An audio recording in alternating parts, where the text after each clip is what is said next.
Hi friends, this is Carmen. Welcome back to my channel. Today I'm going to share with you my collection of Sansevierias, or mother-in-law's tongue, or snake plant. I've got 7 in total and it seems to be growing, so I've got a lot to share. If you enjoy this video, I do so appreciate a thumbs up and subscribe so you can stay up to date with all my videos.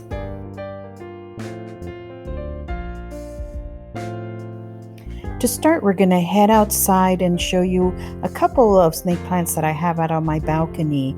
The first one I'm going to show you here is a Sansevieria Trifasciata Laurentii, and it's actually 2 of them in here. The longer one was the original one in this container, and then I added the bird's nest version of the Laurentii to kind of fill in the container. But I wanted to show you that this plant is so versatile as a house plant. You can have it outside and inside. Now, I live in Arizona, and right now we're having over 100-degree weather in the summer, but this plant is able to handle that heat.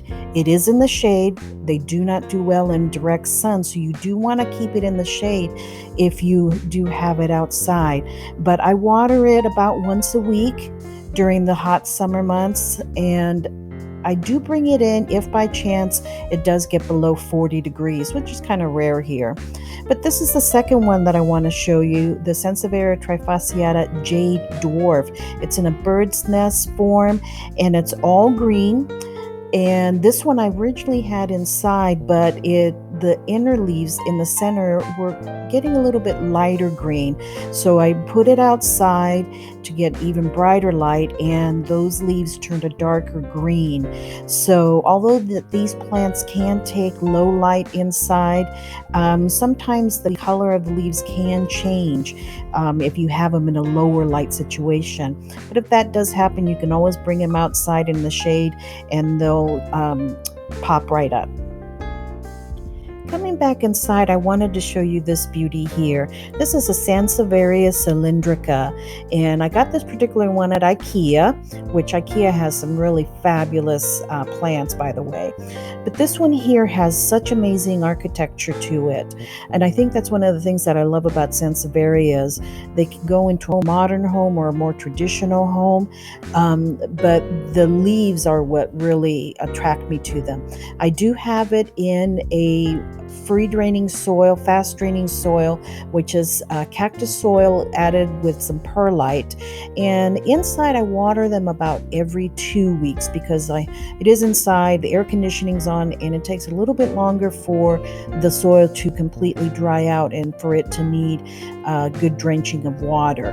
So that's about every 2 weeks for this one.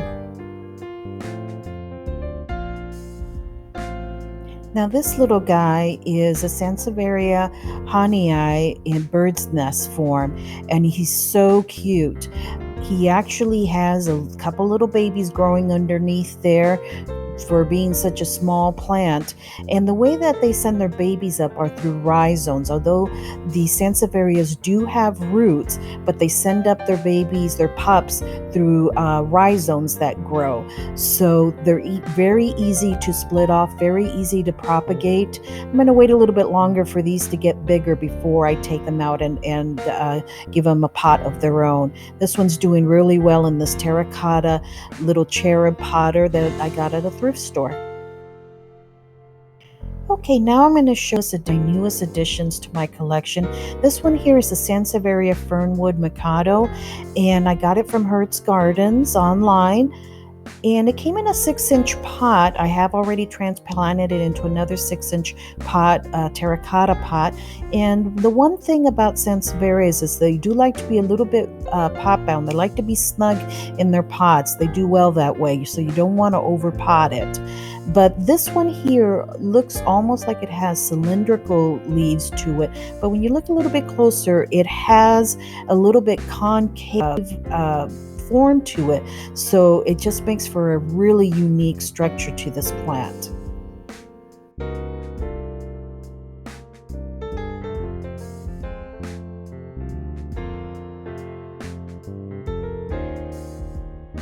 Okay, I saved the best for last. This is the one that I have been looking for, the Sansevieria Starfish. Isn't she a beauty? I was inspired by it when I saw it at a cactus and succulent show, and I just been searching for it. I got this one in a 6-inch pot from Hirt's Gardens, as you can see here, but it was very pot bound.